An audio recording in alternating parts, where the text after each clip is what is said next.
Well, in South Africa, that's Africa's industrial epicenter, the company responsible for power in the country, Eskom, also loads shedding in January. This lasted more than 1 month and sent some parts of South Africa into darkness.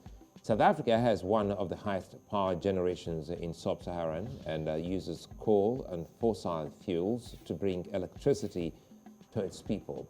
With challenges in generation battling the country in recent time, there is a need to look at possible alternatives, investments and methods by which the grid can be protected and power distribution to South Africans will be optimal. Africa's two biggest economies are having problems with power generation and distribution. What's the fate of power in South Africa? And later on, we'll be looking at Nigeria. What are the implications of a constantly collapsing grid? Welcome to VSA. I'm Sulaiman.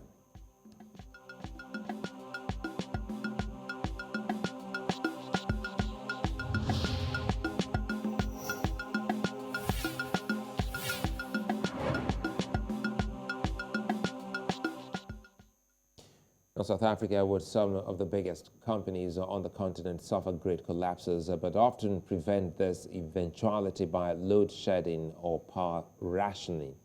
In January, Eskom, that's the company responsible for power in South Africa, announced that there will be load shedding in order to avoid a grid collapse.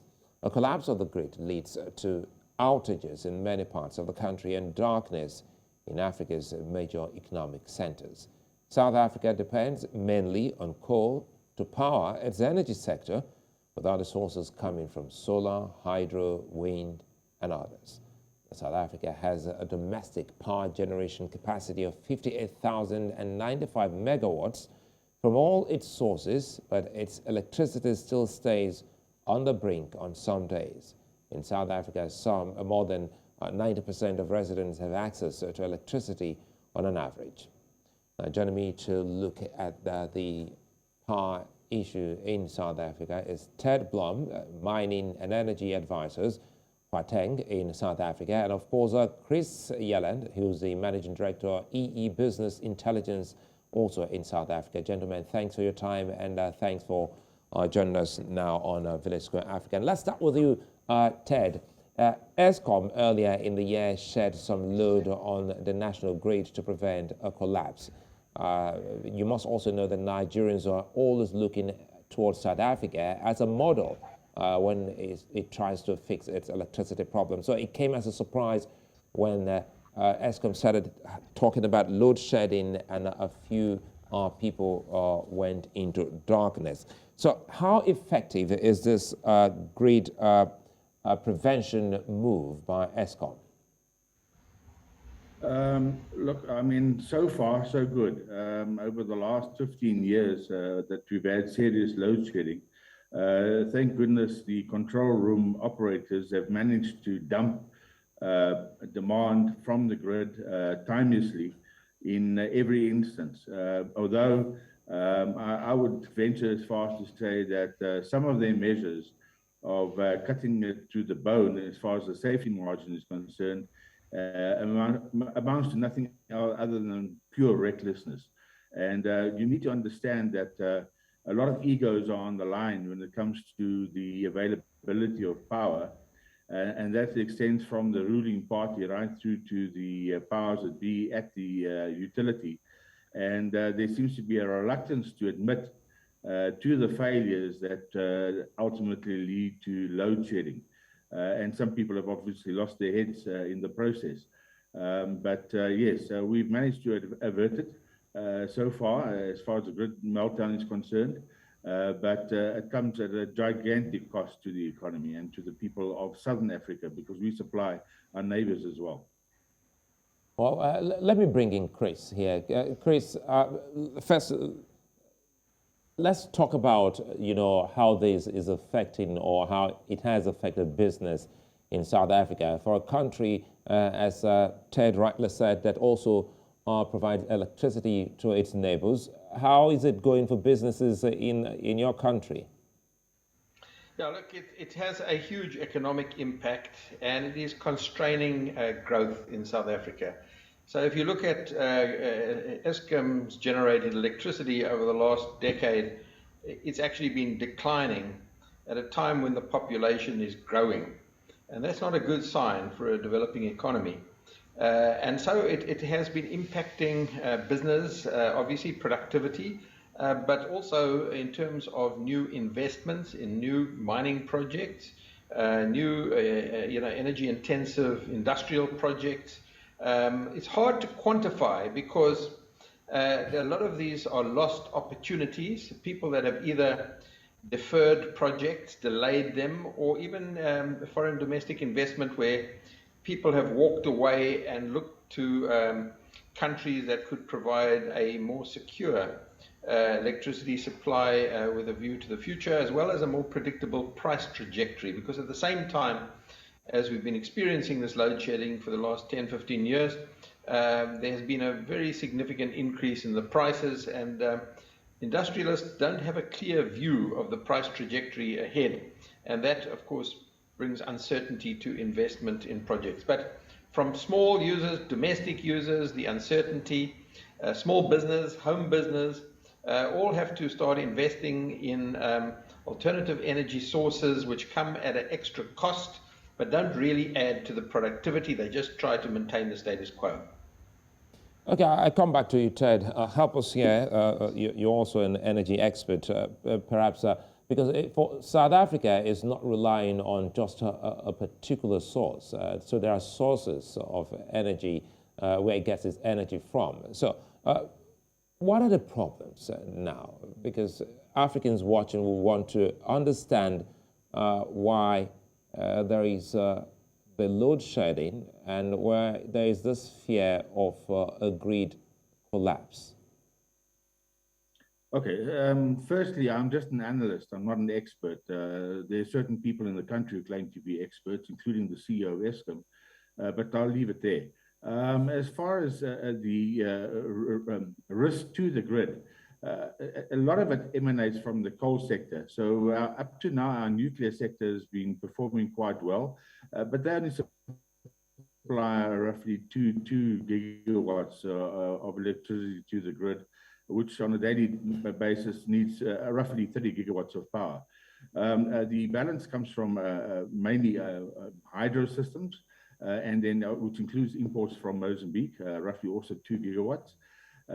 So by and large, 80% or roughly of our generation capacity comes from coal. We've had massive delays and, in fact, catastrophic commissioning of the 2 brand new power stations, which have come in at more than 10 times the budgeted cost or the quoted cost. I saw those quotes when they came in. They came in at about 35 billion rand, which is about $5 billion at the time. And they're running more than 10 times that by the time they come to completion, as an estimate, my estimate. Together with that, let's just go back one step. The strategy from the utility was that they'll run the old units into the ground, and then they'll save the money that they on maintenance that they're not doing on the old stations, and they'll plow that into the new stations, which, as I explained, are highly over cost and over budget. Unfortunately, the new stations then, when they were commissioned, were really performing pathetically. And at one of the hearings, I uncovered that the Medupi power station had an availability of under 60%, and Kusile was at that time under 19%, which is absolutely pathetic in anybody's terms. It's more so for a brand new power station. If you then take that concomitant to the fact that they had been running the old stations into the ground and not doing proper maintenance at the old stations, that will set you up for a calamity in anybody's language. And I think that's in a nutshell where we are today. The new stations are not performing properly. In fact, we've blown up some of the units of the new stations, and we've cannibalized some of the other units or parts of the other new station in an effort to try and keep the old stations alive. And then amidst all this, there's been massive corruption at the utility. Our special investigation unit estimated about 179 billion rand, and in today's currency rate, it's roughly about 25 odd billion dollars of corruption, which has not been sorted sorted out. There's been lots of noise about it, but the reality is very little that, other than a few pennies, have been clawed back, and nobody's gone to jail. So yes, you've got a good mix here. You've got late projects, vastly overspent, gross corruption at all levels within the utility, including the government party admitting to state capture and being party to a lot of the corruption at the utility. So all that leads to where we are now, where we're standing on the precipice of a massive meltdown. And there's very little that can be done in the short term to ameliorate the risk of a massive meltdown. So I'm busy telling all my clients to get off the grid as fast as possible. As Chris mentioned, that's a very difficult argument. Most industries don't have it in their budgets and mandates to generate their own electricity, and hence they're really struggling to make themselves immune to the risk of a collapse by the utility. Well, I think for Nigerians watching, I think that what readily comes to mind is that lucky South Africa, because, well, the laws in Nigeria, we'll get there with our guest waiting in the wings, doesn't actually give you another source. You're stuck with the grid because there are no other sources. Let me come back to Chris. Chris, well, earlier you made a sense of giving us a picture of what has happened in the last 10 years. As population grows, sadly, there is a decline in power generation by Eskom, which, in your words, is not a good sign. So how can the government of South Africa help to improve Eskom? Yeah, look, fundamentally, I see it that the country is facing two major risks in its electricity supply. The first risk is an overdependence on a monopoly utility, Eskom, which is failing financially, operationally, and environmentally. So that presents a massive risk to the country because all our eggs are in this Eskom basket.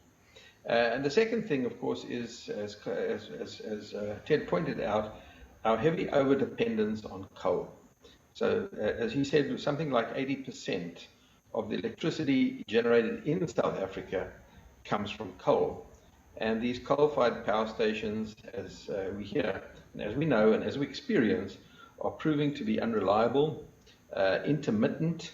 They operate with poor efficiency, poor availability, and they also cause a lot of environmental damage. So it's quite obvious that, to me anyway, that the way to mitigate this risk is to diversify. Firstly, diversify away from a single failing monopoly generator, and secondly, to diversify away from our heavy overdependence on coal. So we need to diversify our primary energy sources and the generation companies in South Africa. And there is right now legislation being considered, it's out for public comment, which is to address these things.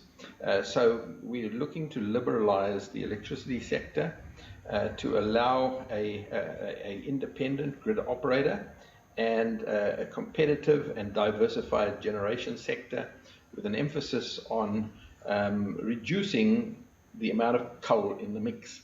So if you look at the integrated resource plan for electricity for South Africa, coal in the mix is going to decline over the next 10, 15, 20 years, and other generation sources is going to increase in terms of the primary energy sources. So those plans are in progress, but as Ted pointed out, this is not a quick fix.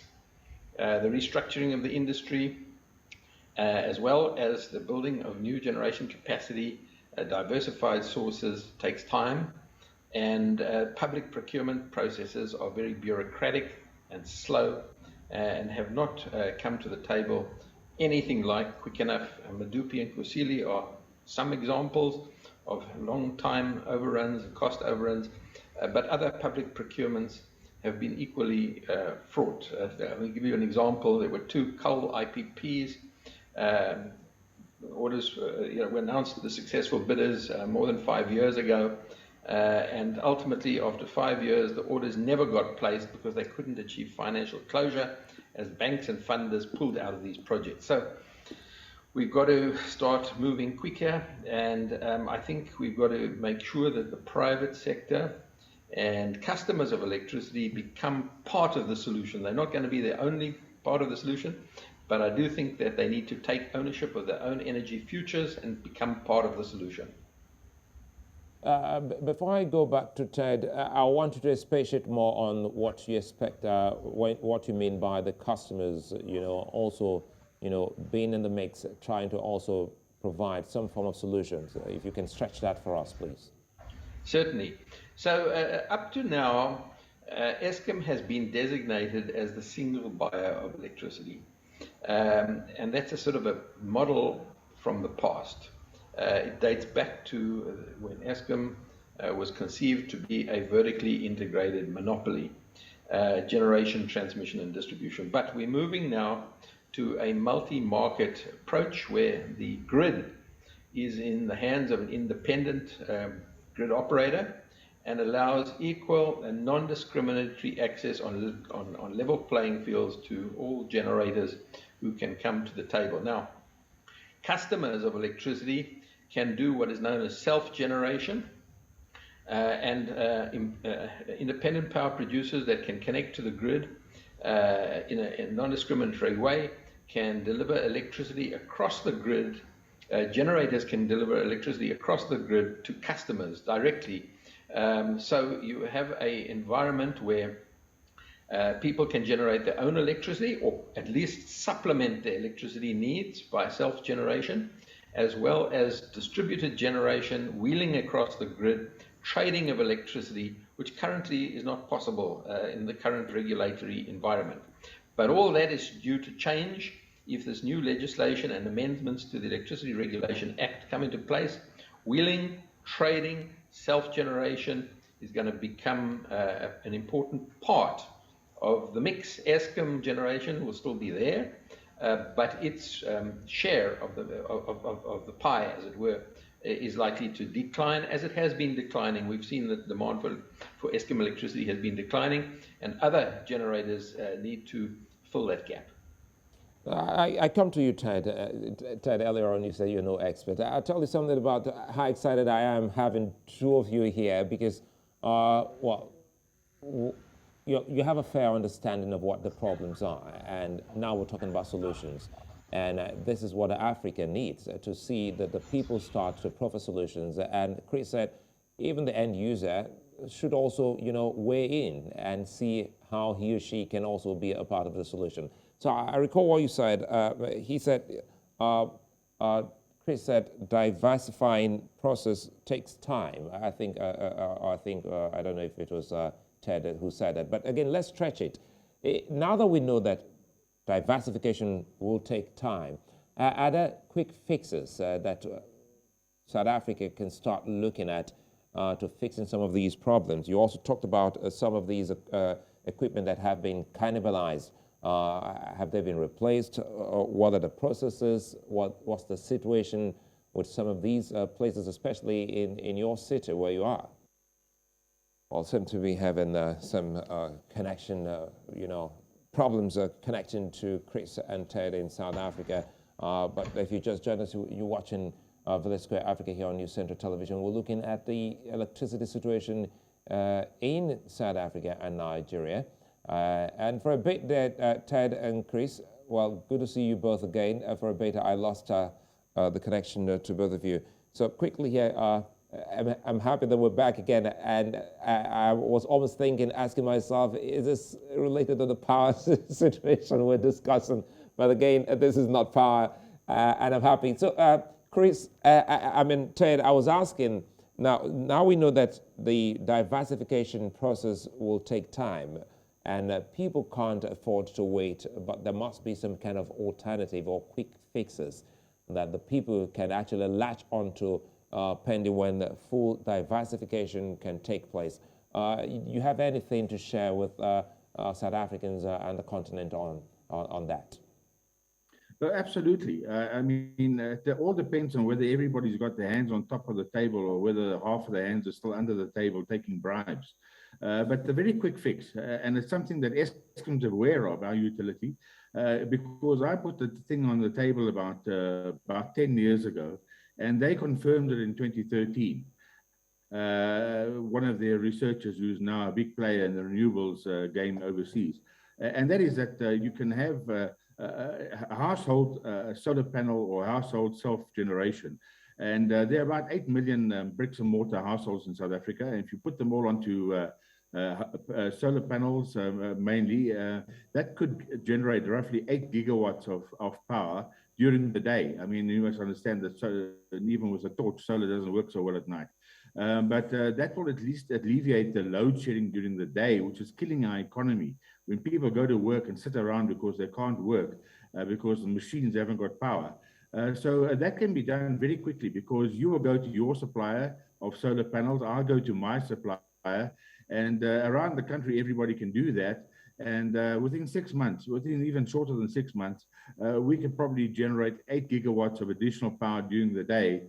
And with a lot of goodwill and honesty from our receiver revenue or tax authorities, who maybe want to encourage something like that, we could do that within 6 months. And with a utility that's willing to buy in the power, because they're the ones who short of the power, at reasonable prices, that can be done very, very quickly and ameliorate at least the daytime load shedding. The peak time load shedding, even all the solar power in the world won't solve our problem there. Neither will the wind, because it's too erratic. And for that, we probably need the gas turbines, which are available on very short notice and can quickly pump up and add to the supply. But certainly, I would, if I was had any say in the matter, I would urge the government and the authorities and Eskom, because at the end of the day, they need to play the game as well. In the national interest, forget about your own balance sheet, in the national interest, encourage everybody, get a scheme together with the banks. You can extend the mortgages and get the household solar up, 8 gigawatts of solar. And even that will, when the need at Eskom disappears, those households will at least have paid for their solar, and they will be off the grid anyway. But in the short term, if they can feed into the grid, this is a very short-term solution. I reckon that if everybody plays the game, 3 to 6 months, and we can solve that problem very, very quickly for daytime load shedding. And quickly here, Chris, as we wind down, excuse me, talking about monopoly, which is one of the key, concern here, just Eskom. And even back here in Nigeria, there's still a monopoly, even though the distribution companies have been, distributed around geopolitical zones. You still have just a single transmission company and some other generation companies. How can this be broken down? Talking about the monopoly of Eskom, but it would seem as if, listening to both of you, Eskom is overwhelmed at the moment. Yeah, it is, and the solutions really, as I said, come from customers becoming part of the solution. Ted's alluded to that at the domestic level, but it also applies at the commercial, industrial, mining, agricultural sector as well. And the more people that supplement, it's not a case necessarily of going off grid, but if you can supplement your electricity needs by some own generation, on aggregate over the whole country, you can significantly reduce the demand from Eskom as a generator. As Ted said, during the daylight hours, wind happens to blow stronger during the evening hours, and battery storage can be used for the peaks. Typically, battery storage can supply about 4 hours of power. And so customers are looking to battery energy storage behind the meter to manage those peaks. And remember, business, certainly commerce and agriculture, operates mainly in the daylight hours. So it can make a significant difference. Nighttime demand is lower than daytime demand anyway.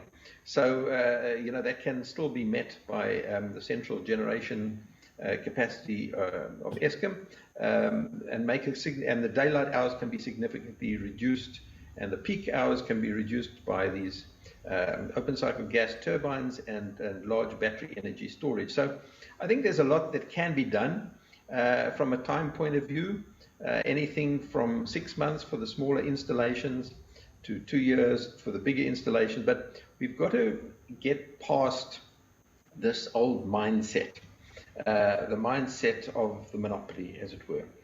So there's got to be changes to the regulations, to the legislation, as well as the whole regulatory process.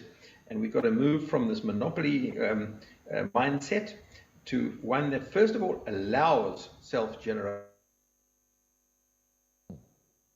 And again, I think there's a glitch on the audio from South Africa. But I think now we're closing. I think basically what Ted and Chris are saying, break down the monopoly and also latch onto some experts on the continent, and also see what you can get from the environment, wind, solar, and get this sorted. I'm hoping that this is a conversation we'll stay on. And many thanks to Ted Blom and Chris Yelland, all my guests from South Africa, looking at the power. Okay, good thing you're back for me to say my goodbye. Many thanks, Chris Yelland and Ted Blom. And thank you for your time quickly. And we're hoping that we can stay on this. As I was saying, you've been able to establish something that Africa is blessed environmentally. So Africa can start looking at its environment to also generate.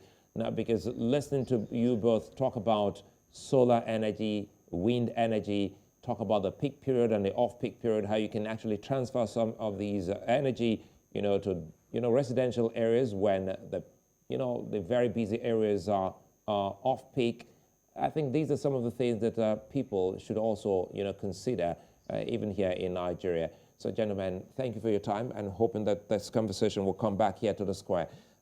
Chris Yelland and Ted Blom, thank you. Thank you.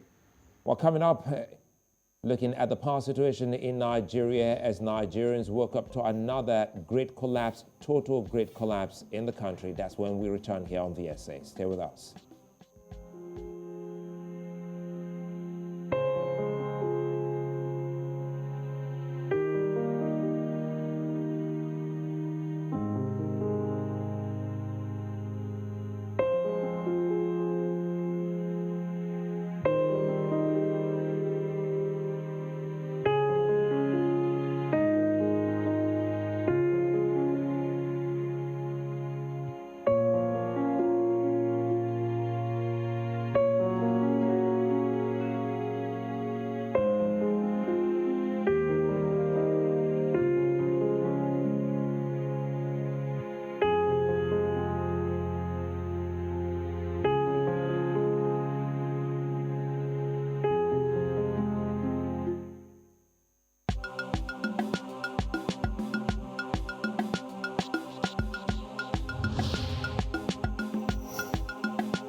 Well, some states experienced blackouts in Nigeria on Monday as a result of the collapse of the national grid. This has become a common occurrence in the country.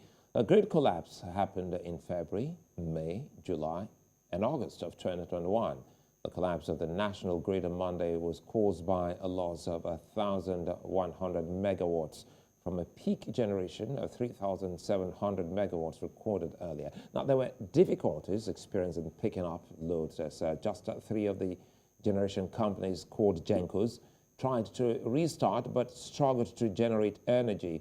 Distribution companies in Lagos, Kaduna, and Enugu announced that power outages were as a result of the collapse of the national grid. This has become an age-long problem in Nigeria and has happened across successive administrations in the country with no solution in sight. Now, joining me to make meaning of these and proper solutions is Brian David West. He joins me from Nigeria's capital, Abuja. Brian, good to see you and thanks for your time. Hi. Well, yet another national grid collapse, and Nigerians are wondering what exactly could be the cause of another grid collapse in 2022. What's leading to this constant collapse, Brian? Thank you for that. So, interestingly, I would like to take it from two angles. Nigerians' usual daily operations of few hours of supply in a day to actual grid collapses. Now, the grid collapses are on account of four major issues. There is a dilapidated network, there is the demand and supply gap, there is distribution losses, and then there is generally a poor visibility on the network. From the day-to-day operations, as we may call it, to give the numbers, Nigeria currently has an average generation capacity of about 13,000 megawatts or over, compared feeding a population of about 200 million people, compared to South Africa with a generation capacity of about 58,000, serving a population of 59 million people. So looking at those numbers, you can already tell the huge demand and supply gap. As it stands now, even the 13,000 megawatts Nigeria has on stream as installed capacity doesn't actually get to Nigerian homes on a day-to-day.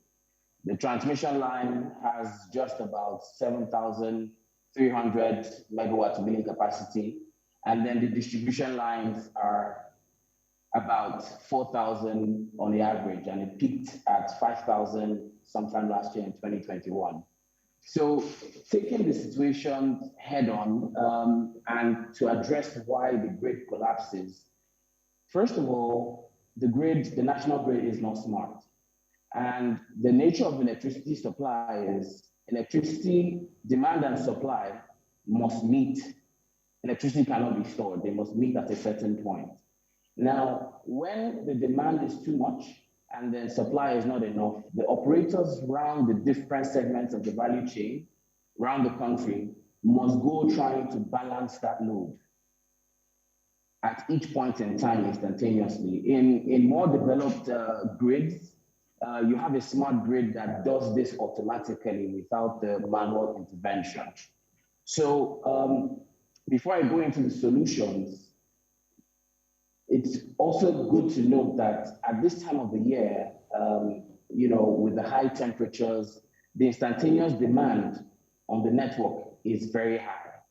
So operators must keep on trying to balance this grid at this time.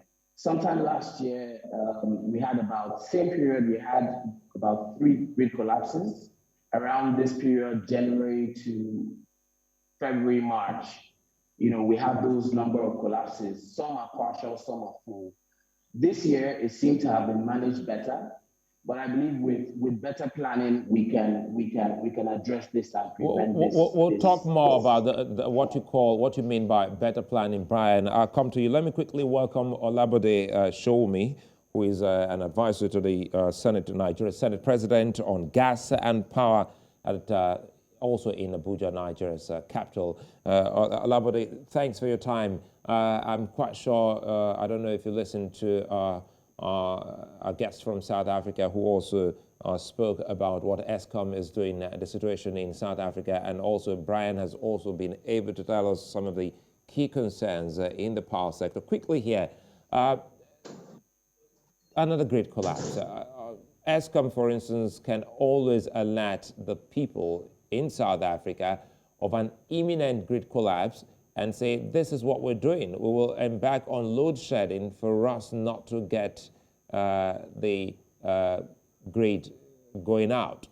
But that hasn't been the case in Nigeria. It comes without the people knowing that it's just going to happen. Help us make sense of what this is about when the country is plunged into total darkness as a result of the grid collapsing. Okay, thank you. Thanks for having me. I think fundamentally, first is that when Nigeria started the issue of load shedding, so we're talking about the early 70s now, they used to inform communities that they were going to be load shedding.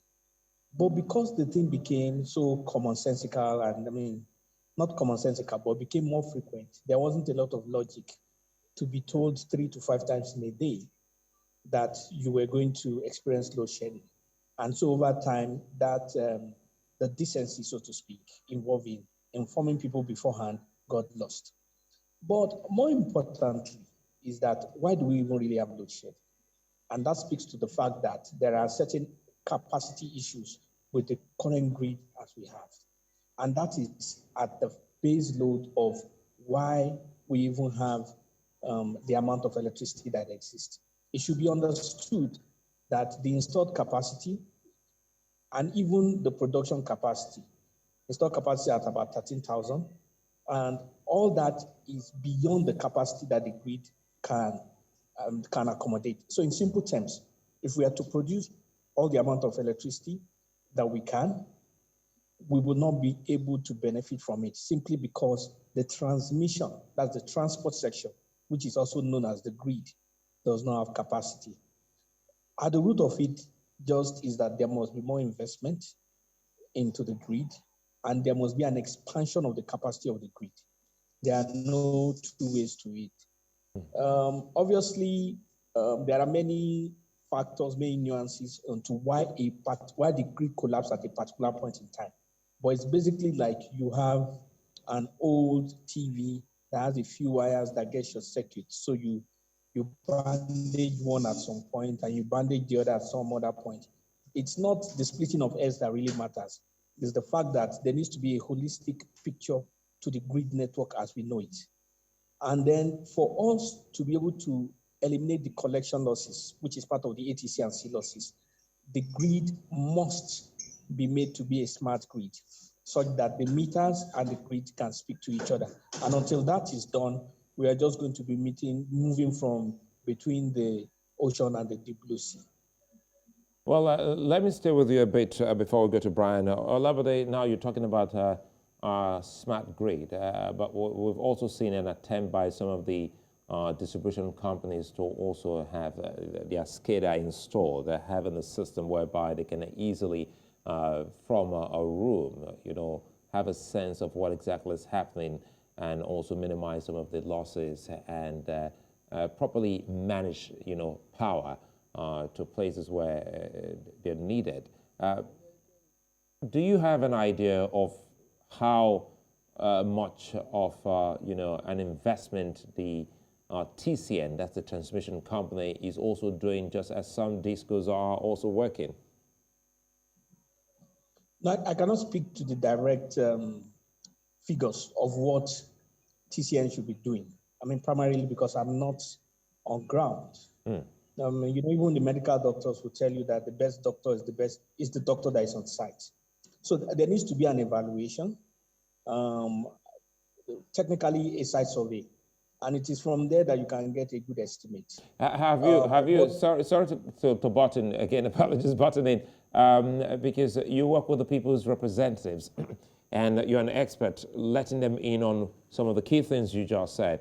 Have you been able to let them in on the importance of having that on-the-site assessment, or call it an audit, to have a firm and fair understanding of what the situation is? Okay. In simple terms, yes. But however, it's important to understand the role and the position of the legislature. So basically, what the National Assembly has in terms of their powers under the Constitution is to make laws, is to evaluate and oversight those laws, and then to appropriate the budget of the National Assembly. So where they can have input is when the TCN, at least the government aspect of TCN, comes to them and says, okay, we need a budget to be able to improve the grid, so to speak. And then they can make those funds available. But where the TCN says their priority is not expansion of the grid, because there is separation of powers, there's limited things they can do. What they can do is to advise the TCN to, improve their grid. And because they are not the executive, they cannot execute. So at the end of the day, the role of the executive is to execute, and which is where the TCN lies in. And I think that's where we all, as stakeholders, also come in. We can create a critical mass of people who will question and interrogate what the TCN is doing at this time, and ask them for their plans to eliminate grid collapse, which has been consistent for more than 10 years now. More than a decade, yeah. Okay, excuse me, let's bring in Brian. Brian, excuse me then again. Listening to Olabode, and he's also said that everyone is a stakeholder, and looking at what the transmission company is doing, and the end part of the chain is the distribution companies. That's the DISCO, and that's what Nigerians know, or who these are the people Nigerians know. Do you think that there has been enough synergy between the between the transmission company and the distribution companies? In simple terms, I would say no, that there's not enough synergy between both parties.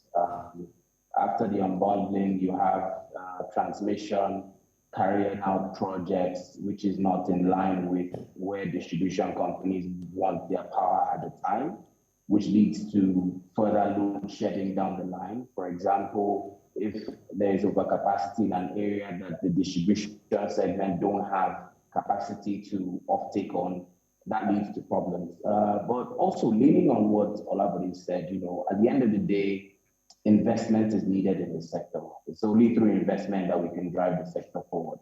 But beyond just saying investment, we must also make data-driven decisions on where to make these investments. There are some parts of the grid which have overcapacity, and then there are other parts of the grid which have undercapacity where they are needed the most. Ultimately, at the end of the day, it's the customer who bears the brunt of these ill decisions. Even on the generation side, you have some generating companies that are brought on stream, and then not proper planning was carried out on how they would evacuate this power. At the end of the day, it's Nigerians that pay for this poor planning. So I agree with you, it's critical for there to be a roundtable discussion, a sit down for all parties, all stakeholders to come on board and see how to drive the sector forward. I'm a personal proponent of the feeling that if you want to move the sector forward, you must do the dirty work of fixing distribution and transmission, be it investment in the networks or investment in distribution loss reduction. It's critical that even the 13,000 megawatts that we have online, let it be able to get to all Nigerians before further expansion of generation capacity. I come to Olabode, and this has to do with, legislation, looking at our laws. Leaving the conversation with our South African guest earlier on, they felt that ESCOM, the monopoly of ESCOM, it's high time the monopoly of ESCOM is dismantled. in as much as we have, Discos, a transmission company of Nigeria, and Gencos, do you still think that more, should be done in terms of diversifying that sector to give Nigerians value for their money? Well, first of all, Nigeria is the only market that is privatized in Africa.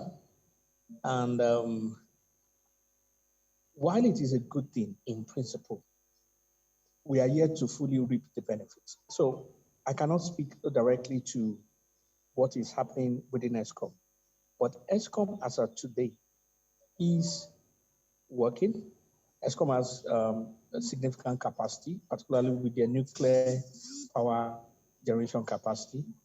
Yes, they do have load shedding, but what they call load shedding is not exactly in the same category as what we know as load shedding, because load shedding to them is like an hour or two at the maximum. So there are still a lot of businesses, a lot of households, a lot of companies that operate without producing independent power, which is not the case with us in Nigeria. So in terms of why there are imperfections in terms of executing the power sector in Nigeria, we need to understand that the sector, in analyzing the sector in the very first place before privatization, they were able to identify the issues within the industry into three main areas. And those areas were known as the ATC and C losses, which is aggregate, technical, collection, and commercial losses. Technical referring to the infrastructure issues that occur to the industry, the commercial aspect, obviously, with respect to the business, and then the collection, which is the fact that services that have been delivered, people are not even able to collect it. They're not able to, so there are collection losses. Now, in resolving each of those three component issues, we will be able to have an effective industry, irrespective of whether it is privatized or not. So rather than looking for exoteric solutions, which tends to be our ways, we believe that the solution was we want something mystical. It is not. It is just doing the simple things right and consistently. So we need to eliminate our collection losses. Nigerians need to know that there is nobody that is really smart. So in the sense that people boycott their meters to steal electricity, because it is a system, you don't really steal. What you do is compromise the system. So we need to have a culture that will eliminate collection losses. That is one. We need to also look at the business case such that the cost for delivering the power as a service does not become a loss. That becomes the commercial aspect. And then like the TCN we spoke about, that's the issue with respect to the technical losses. When we resolve these losses as they are known, we will have a working and effective power sector. And quickly, Olabode, there's the Siemens deal, which has been capited for now. And Nigerians are wondering, saying if that had been followed through, perhaps Nigerians would have had a better deal in that sector. Well, I think, I don't know the details as at today, but the Siemens, in terms of its concept and in terms of its design, because they've done BOQ for it as bill of quantities for execution, is a beautiful step forward for the nation. It will increase our transmission capacity. It will even improve on these issues that we talk about with respect to grid collapse and all that, and to also help the distribution companies. Why the project is not moving on as it should today is not something that I can speak to. But yes, this Siemens deal is a welcome deal, and we hope that it will be concluded yesterday, if possible. Well, let's come to you, Brian. We're coasting home now, listening to Olabode. Some of the key things, off the top of my head, he's talking about losses, because these discos specifically are in business, give services and make profit out of it. but sometimes they're also shortchanged, as he highlighted. But again, on the other hand, it will look as if it's a two-way street. There are also customers who still feel that the discos also is also taken unduly from them because there's not been adequate system of calculating, call it metering, of calculating consumption. How can that, trust? Because when we say fixing the power problem in Nigeria or in South Africa, as the South Africans said, Ted and Chris said, is everybody's business. For you to make it truly and everybody's business in Nigeria, there must be some kind of understanding between the consumer or the customer and the distribution companies. So help us here, Brian. How can that be worked on to make it more cordial?